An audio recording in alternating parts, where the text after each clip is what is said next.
గత జన్మ పాపాలు ఈ జన్మలో అనుభవిస్తామా?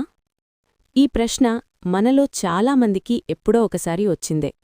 భారతీయ ఆధ్యాత్మిక భావన ప్రకారం కర్మ అంటే మనం చేసే ప్రతి ఆలోచన, మాట, పని.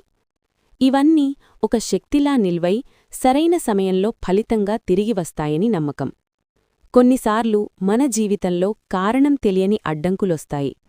ప్రయత్నించినా ఆలస్యమవుతుంది, లేదా పునరావృత సమస్యలు ఎదురవుతాయి. ఆధ్యాత్మిక దృష్టిలో చాలామంది దీనిని గత కర్మ ప్రభావంగా భావిస్తారు. కాని ఇక్కడొక ముఖ్యమైన విషయముంది. కర్మ అనేది శిక్ష కాదు, ఒక పాఠం. జీవితం మనకు నేర్పే మార్గం. ప్రతి అనుభవం మనల్ని మరింత బలంగా, తెలివిగా మార్చడానికి వస్తుంది. ముఖ్యంగా గుర్తుంచుకోవాల్సిందేమిటంటే, కర్మ స్థిరం కాదు. ఈరోజు మనం చేసే మంచి పనులు రేపటి ఫలితాన్ని మార్చగలవు. ఇతరులకు సహాయం చేయడం, నిజాయితీగా జీవించడం, మనస్సును ప్రశాంతంగా ఉంచడం ఇవన్నీ సానుకూల కర్మను సృష్టిస్తాయి. అంటే గతం ఎలా ఉన్నా మన వర్తమానం మన చేతుల్లోనే ఉంది.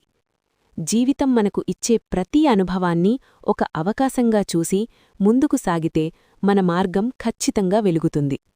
ఇదే కర్మ యొక్క అసలు సందేశం. బాధ కాదు, మార్పు.